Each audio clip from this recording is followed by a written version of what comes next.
The government unveiled more details today of its plan to help Canadian businesses rocked by tariffs that show no signs of easing. Noted over the summer the progress we've made breaking down internal trade barriers in Canada. British Columbia announced that the U.S. government has paused negotiations on the expansive Columbia River Treaty, saying the current administration is reviewing its international engagements. British Columbia announced that the U.S. government has paused negotiations on the expansive Columbia River Treaty, citing that the current administration is reviewing its international engagements. This development has added another layer to the ongoing tensions between Canada and the United States. The Canadian government also revealed more details today regarding its plan to help Canadian businesses rocked by tariffs that show no signs of easing. Over the summer, we witnessed significant progress in breaking down internal trade barriers across Canada. But now, a bold confrontation is unfolding over something entirely unexpected, with President Donald Trump making an extraordinary demand of Canada, something that, just weeks ago, few would have imagined was even negotiable. Officials and analysts on both sides of the border are scrambling to understand what it means and how it could impact both nations. This announcement has captured global attention and is turning heads all over the world. It has put a previously quiet natural resource into the global spotlight. For decades, Canada has quietly held one of the richest natural treasures on Earth. But now, all eyes are focused on that resource. Stay with us as we unpack this story, piece by piece, because by the end of this video, we will reveal exactly which precious resource is at the heart of this dispute. Before we dive deeper, make sure to hit the like button. It helps us beat the YouTube algorithm and reach more viewers. This shift follows recent tough measures. Just a few weeks ago, President Trump announced sweeping tariffs on Canadian lumber, steel, and vehicles, triggering a trade battle that rattled industries on both sides of the border. Many analysts have said that those tariffs were just the opening salvo. Now, Trump has escalated his campaign. In recent days, he has publicly mused about turning one of Canada's vast reserves into a pipeline to the United States. He described this resource as a very large spigot that could be opened to relieve American droughts. Specifically, he mentioned the Columbia River, a 20-kilometer artery shared by Canada and the U.S. For critics in Ottawa and environmental circles, these comments came as a shocking escalation. The idea that America could control such a vital resource has raised alarm bells. In response, Ottawa pushed back immediately. The U.S. announcement that it was freezing talks on the Columbia River Treaty, originally signed in 1961, came at the same time. This 60-year-old pact, which covers flood control and hydroelectric power, was suddenly thrown into limbo. At the same time, more than 85 Indigenous and environmental organizations in Canada sent a clear message: this resource must remain under Canadian control. Prime Minister Mark Carney stepped up as the voice of Canadian resistance. He declared bluntly that Canada is not for sale and warned that no foreign power has the right to commandeer the country's natural wealth. Ottawa's message was unmistakable: the northern faucet will stay shut. At the heart of this crisis is a simple fact. President Trump is demanding a resource-starved America's fair share of a Canadian natural asset, and Prime Minister Carney is digging in at the border. For the United States, the fallout is immediate and cuts deep. The White House tried to frame this demand as a lifeline, a quick fix for the serious problems facing American farms and factories. But instead of offering relief, even the mere idea of bringing in that resource from the north has collapsed under the weight of uncertainty. By pushing Ottawa so aggressively, the U.S. has set off a domino effect that now threatens jobs, supply chains, and household stability across the country. America is already grappling with widespread drought and shortages, and this news is a severe blow. Before we continue, make sure to hit the subscribe button. It really helps the channel grow. The first shock came in the American West. California, Arizona, and Nevada, already gripped by drought, had been counting on water from the north. Farmers in California's Central Valley had heard that new diversions might keep their fields alive and prevent mass crop failures. But Prime Minister Carney's flat refusal shut down that plan overnight, leaving growers staring at empty irrigation canals. For U.S. agriculture, the stakes could not be higher. Nearly 40% of America's vegetables and 2/3 of its fruits and nuts are grown in California. Without any new supply, food costs are expected to surge. Analysts are now warning of double-digit price increases for staples like lettuce, almonds, and tomatoes before the year is out. Beyond agriculture, the shockwaves are also hitting America's industrial heartlands.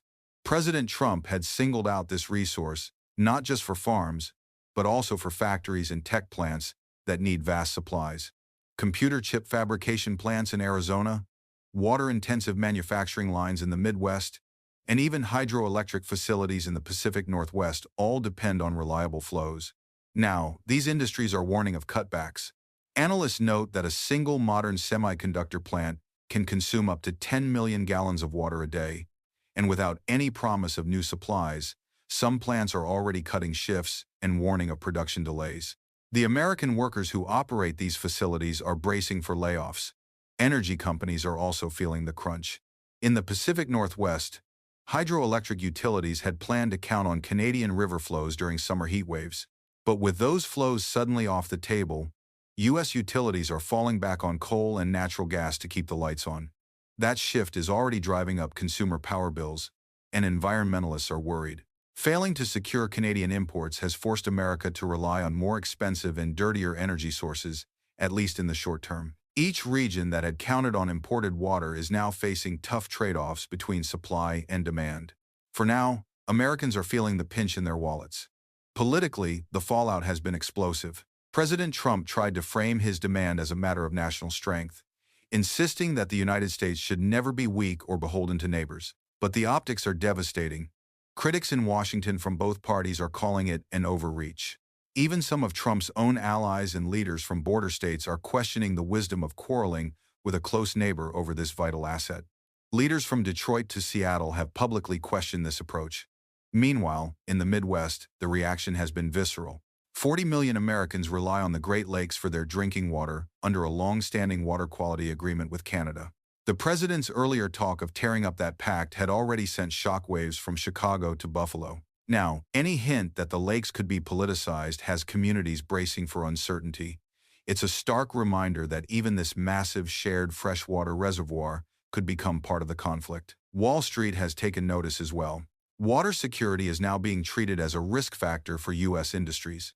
Investors and credit agencies are keeping an eye on companies in agriculture, tech, and manufacturing.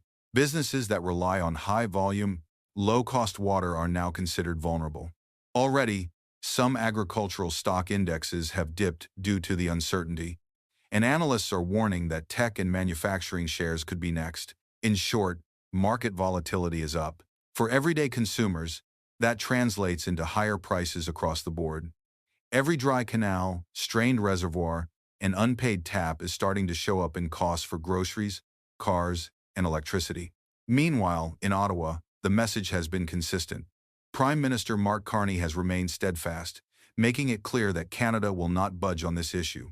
Canada is not for sale to any foreign power. For decades, Washington assumed it could tap into Canada's abundant resources in a pinch, but that assumption has now been shattered. Carney's stance makes it obvious that even America's closest ally can be told no when sovereignty is at stake.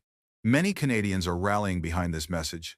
Protecting national sovereignty resonates strongly across the political spectrum. In effect, Canada has announced that its freshwater resources are a sovereign asset. Underneath all this, there's a deeper shift happening. Water has quietly become one of the most strategic commodities on Earth. Oil defined the 20th century, but in the 21st century, nations are beginning to measure, hoard, and sometimes fight over water. For the United States, the fact that its northern neighbor holds nearly 1/5 of the world's fresh water was always a silent reassurance. That assumption is now shattered. Canada's lakes, rivers, and glaciers gave Americans confidence that if shortages grew worse, the country would never truly run dry. That confidence is suddenly gone, and now, global players are taking notice. Canada is proving to be a key holder of a vital resource. Suddenly, it is not just a friendly supplier, it is a gatekeeper for one of the planet's most critical resources. Consider the Columbia River Treaty itself. Signed in 1961, it was once hailed as a model of cross-border cooperation, balancing U.S. flood protection with Canadian hydroelectric profits. But today, that treaty sits frozen in limbo. By targeting Canada's water so publicly, the United States has signaled that even a 60-year-old treaty can be disrupted. The implications are global. Policymakers in drought-prone regions, from southern Europe to parts of Asia, are eyeing Canada as a potential partner for water security. Even China, already a global resource competitor, may see Ottawa as a source of strategic water if the price is right. In the new global contest for water, Canada has been recast not just as a supplier of lumber and oil, but as a key gatekeeper of the lifeblood of economies. In Washington's alliances, the message is unsettling. For years, U.S. officials have asked European and Asian partners to stand firm against rival powers. Now, one of those partners, Canada, is being pressured. That raises eyebrows even in NATO. If the United States can use a decades-old treaty as a bargaining chip with Canada, what confidence do allies have that America will honor its word? European capitals and Asian governments are watching with concern. If a superpower can bully Canada this way, it undercuts U.S. moral authority at a time when unity is needed. Allies are now quietly asking whether they can truly rely on American commitments in future crises. These questions are reverberating through diplomatic circles around the world, and Washington's actions are slowly undermining its own credibility as a trusted partner. For Americans, the shock has been sobering. For decades, the belief was that the U.S. was blessed with abundant freshwater resources from its vast rivers and aquifers. The idea was that America would never face the kind of resource conflicts that destabilize other parts of the world. But the reality today is very different. The assumption that there was an endless supply of fresh water, especially from friendly neighbors, has now been shattered. In fact, it's painfully clear that the United States is vulnerable to water shortages and that even its closest ally, Canada, can no longer be relied upon for endless supplies. Consider the Oglala Aquifer in the Central Plains, which once irrigated millions of acres of farmland. Today, it is being drained faster than nature can replenish it. Without new sources, the farmers who rely on it may soon be left with parched fields. This is a wake-up call for American industry. High-tech sectors like semiconductor fabrication and electric vehicle production are heavily dependent on vast volumes of ultra-clean water. A single advanced chip plant can use millions of gallons per day for cooling and processing. Without a secure water supply, these companies may have to rethink where they build their factories. Already, industry groups are calling for massive investments in alternative water supplies, from desalination plants to wastewater recycling and aquifer recharge. But building these systems will take years, and huge investments will be required. Manufacturers are openly warning that their operations could be hampered if the water situation isn't resolved soon. This is a stark reminder that even the most advanced economies can find themselves in a precarious position when it comes to securing the resources they need. Global financial markets are also reacting. Water security has become a new risk factor for investors and credit agencies, especially in industries like agriculture, mining, and manufacturing, where profit margins rely on cheap and abundant water. As uncertainty grows, some agricultural stock indexes have dipped, and analysts are now warning that shares in tech and manufacturing sectors could be the next to feel the impact. In short, the volatility in markets is rising. For everyday consumers, that translates into higher prices across the board. The cost of groceries, cars, and electricity is climbing, and as the water crisis deepens, these price increases will likely continue. As more regions face water scarcity, the economic effects will ripple outwards. Back in Ottawa, Prime Minister Mark Carney's position remains firm. He has made it clear that Canada will not be pressured into surrendering control over its natural resources. This unyielding stance has resonated deeply with Canadians, who value the country's sovereignty and see this conflict as a defining moment in Canada's global role. For decades, Washington assumed it could tap into Canada's resources in times of need, whether it was for lumber, oil, or even water. But Prime Minister Carney's message is clear. Canada's resources belong to Canada. The idea that America can take Canadian assets without consent is no longer acceptable. In fact, Carney's position is a declaration that Canada is not for sale to any foreign power. This principle of national sovereignty has rallied support across the political spectrum in Canada. From conservative to liberal, Canadians are united in their desire to protect their natural wealth. They understand that the security and control over their water resources is not just an economic matter, it's a matter of national pride and self-determination. In effect, Canada is now asserting its authority over its freshwater resources, signaling to the world that these are sovereign assets that will not be negotiated away or exploited by outside powers. This shift is significant as it redefines the relationship between Canada and the United States, as well as Canada's place in global geopolitics. Water, once a silent resource, is now at the center of a global contest for control. And as we move into the future, Canada's water resources will likely become a central component of the country's foreign policy and trade strategy. Already, countries in Europe and Asia are eyeing Canada as a potential partner for water security, and it's not hard to imagine a future where Canada strikes deals for its precious water supplies. For the United States, the consequences of this confrontation are just beginning to unfold. The idea that Canada, once an unspoken supplier of water, is now positioning itself as a key player in the global water market is a game changer. The ramifications are not just economic, they are political, environmental, and diplomatic. As this confrontation over water continues, the implications for both Canada and the United States are profound. For Canada, Prime Minister Carney's firm stance has already altered the nation's relationship with its southern neighbor. Canada is no longer a passive supplier. It has asserted itself as a key global player in the resource game, especially as water security becomes an increasingly crucial issue worldwide. For the United States, the situation is a stark reminder that even long-standing relationships and treaties can be tested when resources become scarce. The U.S., once confident in its abundant access to fresh water, is now confronted with the reality that its neighbor, Canada, holds a significant share of the planet's fresh water. This has led to a shift in Washington's approach to natural resource management, particularly water. The failure to secure Canada's water resources not only deepens the country's vulnerability, but also highlights a growing dependence on regions like the Middle East for energy and now, potentially, for fresh water. Meanwhile, the broader global landscape is beginning to change. Canada, long known for its vast natural resources, is increasingly seen as a key holder of fresh water. The world's largest economies, from Europe to Asia, are already starting to look at Canada as a strategic partner for water security. Countries in drought-prone regions are starting to understand that Canada's lakes, rivers, and glaciers might become a vital resource in the coming decades. This shift could have long-term effects on the global economy. For example, countries experiencing severe droughts, like those in parts of Africa or southern Europe, may begin negotiating with Canada to secure access to fresh water.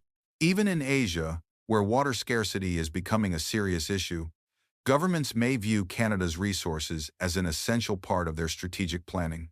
The idea that Canada could become a gatekeeper of freshwater resources is no longer a hypothetical scenario. With the world's population increasing and water becoming scarcer in many parts of the world, it is possible that access to fresh water will become a new currency in global politics. Canada's control over its freshwater reserves places it in a unique position. Whether Canada will choose to enter these international negotiations or hold fast to its sovereignty remains to be seen. Back in the United States, this conflict has created new challenges. As water scarcity becomes a central issue, American policymakers are scrambling for solutions. New investments are being made in desalination plants, wastewater recycling technologies, and aquifer recharge projects, but these will take time and considerable resources to develop. In the meantime, Americans are already feeling the effects: higher grocery bills, rising electricity prices, and delays in manufacturing.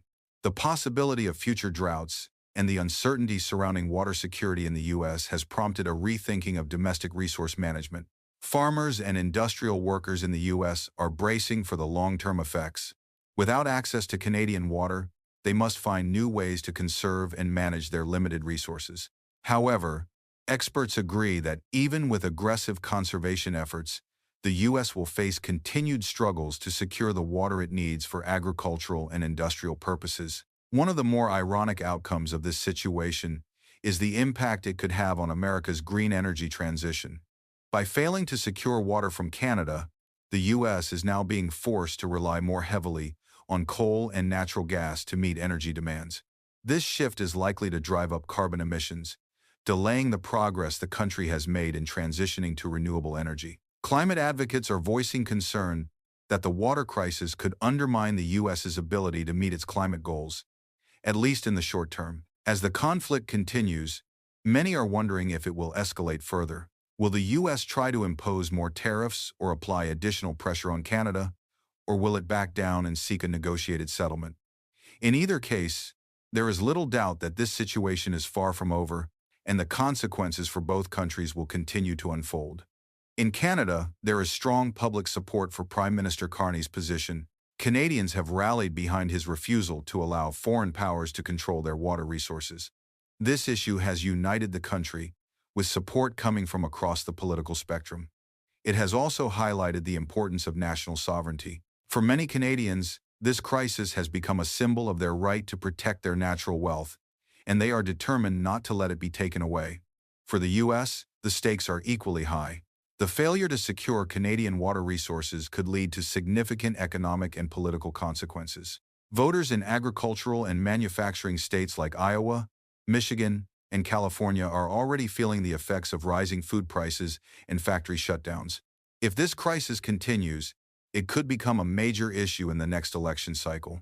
Ultimately, the question is whether the U.S. will continue to press for access to Canada's water, or whether it will look for other ways to address its water scarcity.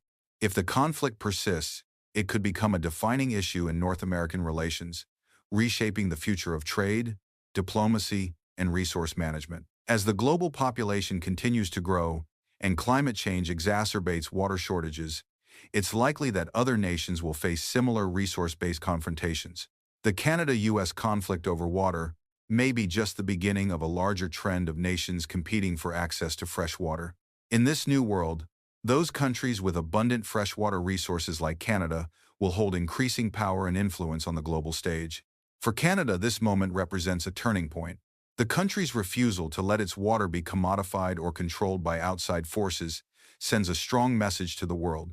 Canada is prepared to defend its sovereignty and its natural resources. And as the global water crisis deepens, Canada's role as a key player in global water security will only grow. In conclusion, the battle over Canada's water has reshaped the landscape of North American relations and highlighted the strategic importance of freshwater in the 21st century.